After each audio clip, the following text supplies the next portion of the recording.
Hey, good morning, everybody. If you're new here, I'm on a journey to becoming completely debt-free by 2033. I'm using the debt snowball to do this. My name is Chris, and I'm the debt-free firefighter, which, if you haven't figured out, that means I am a firefighter for a living. That's how I pay my bills, take care of my family. And I want to talk about sinking funds, how I use them, what they are for me, and how they are part of my plan. Because here's the reality. Car repairs aren't emergencies. They shouldn't be. For me, they currently are, but I don't want them to be. Christmas should never be an emergency. I know it's coming. It comes every year. My kids tell me about it months in advance, and at times I've used it like an emergency because I don't have money for it. Insurance renewals aren't emergencies. I know they're happening. So my problem I've had in the past is I didn't plan for things and they became emergencies. So as I've worked through my budget this year, you'll see some transitions. You'll see me dropping line items and replacing them with sinking funds because I don't want to basically just say, hey, I'm going to spend $200 this month on home maintenance, budget that in, and then have a $700 home maintenance bill. So I'm using sinking funds. And let me explain my philosophy and kind of how I'm using sinking funds. And once again, this is my journey. So I've tried this in different ways in the past, and I failed miserably. I would have success for a while, but then I would never replenish the sinking funds. So what would happen is, we'll just say car replacement, okay? I would physically have a cash envelope. It's recommended by several people on the interwebs, and it's not a bad idea. The problem is it became too easy for me to borrow from a cash envelope and to use that cash for something else. It was so easy to access that I would completely blow my budget. So I would save for a while, have cash on hand, and say, great, this money is set aside for a vacation. And then an emergency would come up, and I would use that money that was set aside for vacation for an emergency, and then I'd repeat and rinse and get into a bad cycle. So I literally tried like jars, just throw money in a jar, throw it in a closet, throw it in a safe. It didn't work.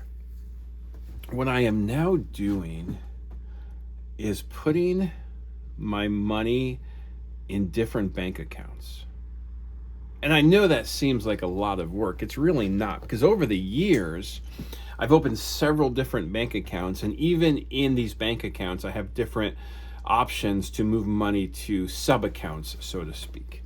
And I can do some of these things automatically. So what you'll see happening in my budget is you'll see a shift where it says $100 this month is going to this sinking fund. And I'll explain these funds and write them out for you.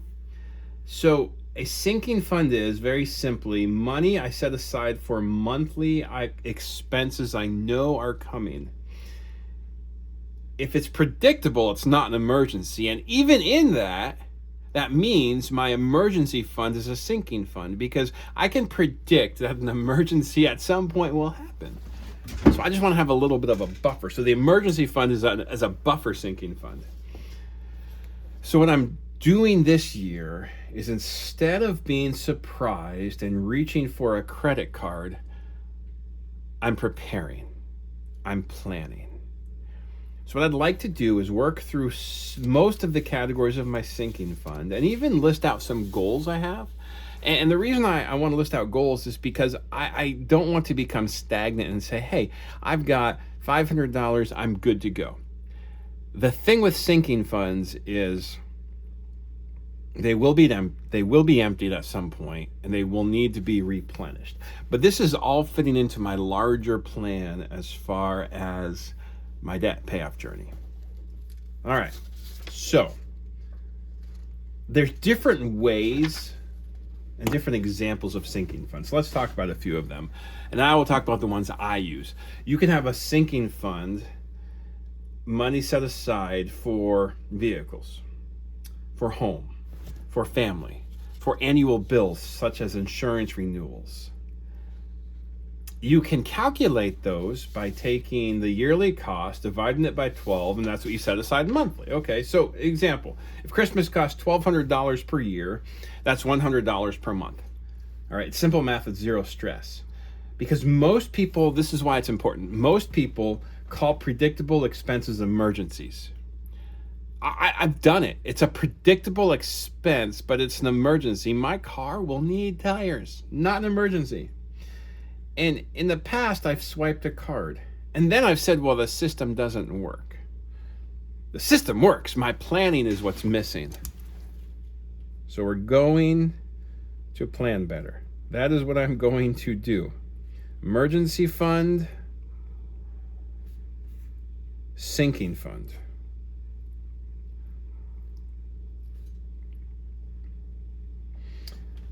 Okay, I like to look at it this way. The debt snowball is my offense.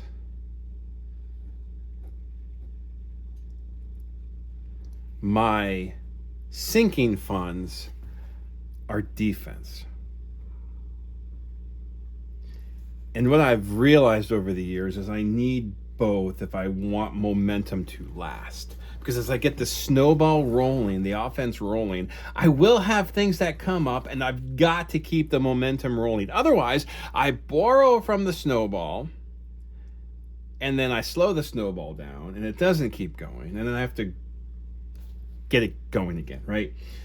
So if debt keeps creeping back into your life, ask yourself this: are you planning for what's predictable, or are you reacting every single time it shows up?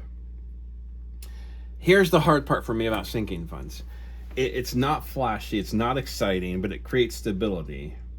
And stability builds freedom, but it takes time. It takes time. Later this month, I will talk about, actually next week, this is the last video in February, so next week I will talk about my taxes and how I'm going to spend my taxes, and partly will fall into this whole sinking fund thing, how I'm doing it.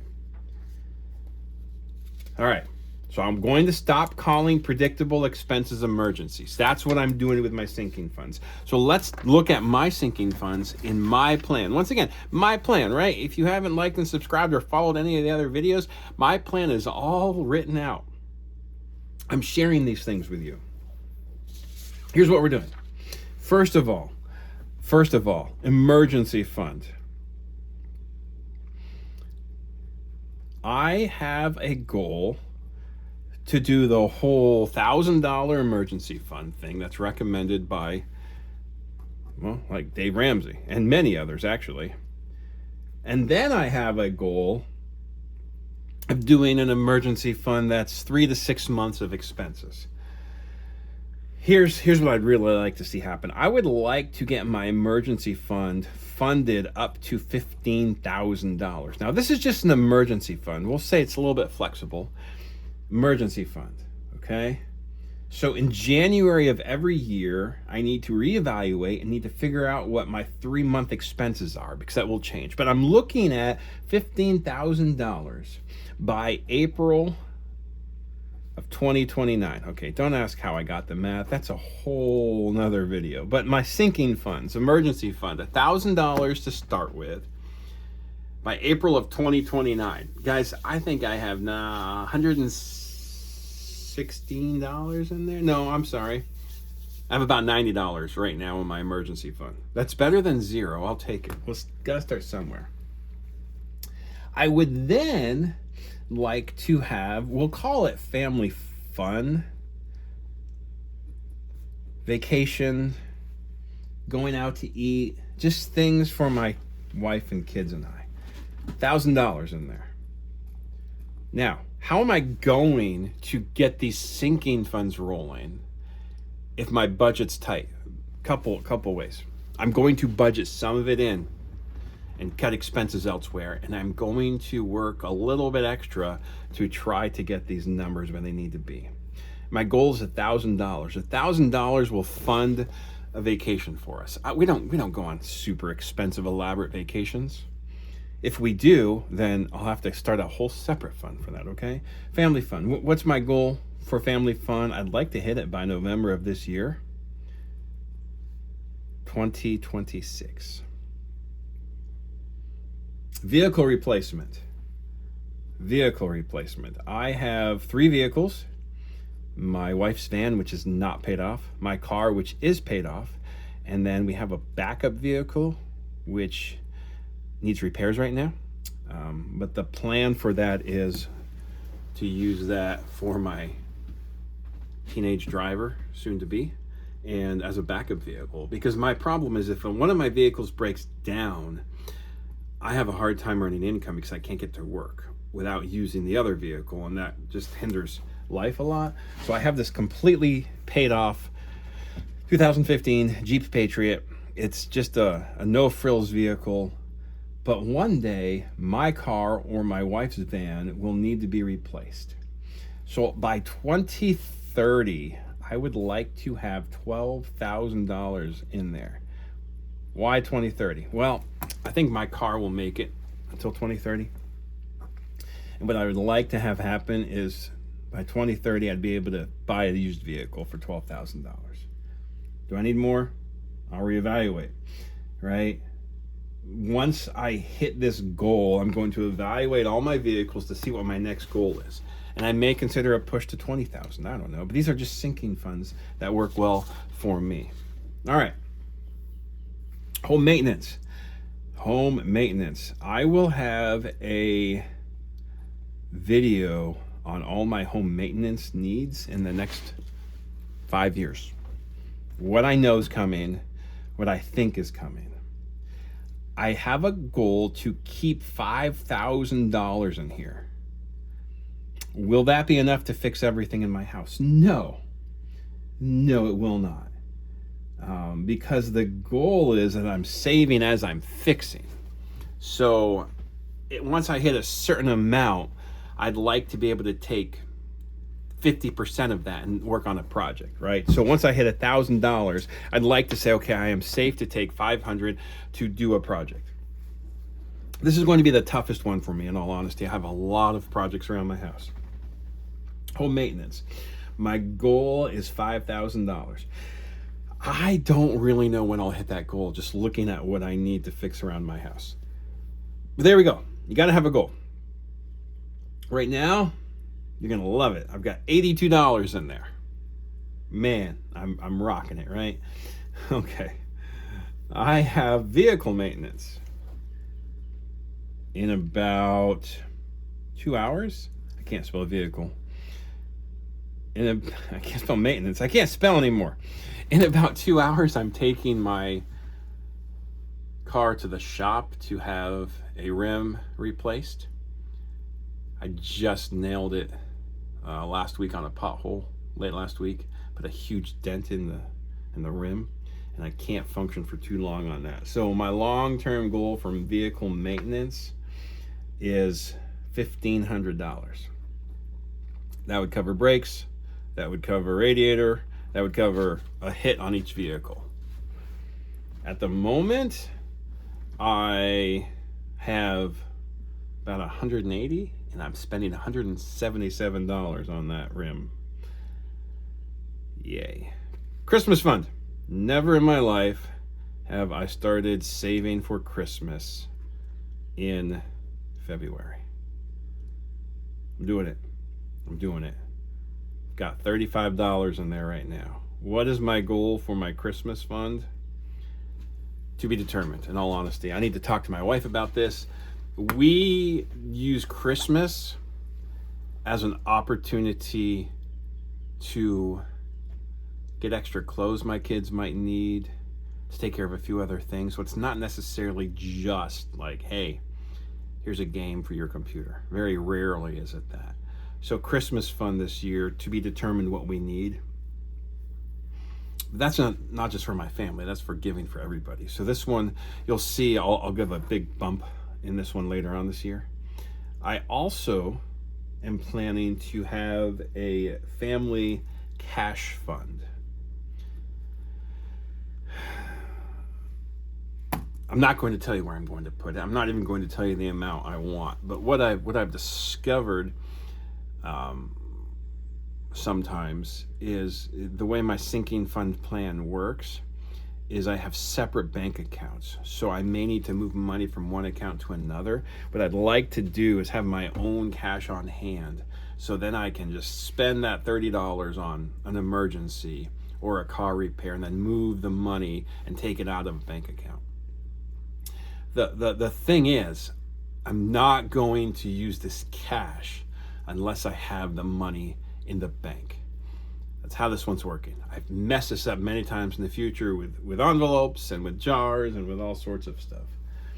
Here's a question for you guys. You can throw it in the comments below. What's one expense you know is coming this year, but you haven't prepared for yet? I am sure as my year progresses, I will add more sinking funds in here. As my budget loosens up a little bit, I have taxes. Every year, I have taxes. I have a few trips I need to take to Vermont to help care for my aging parents. Let's stop calling predictable expenses emergencies.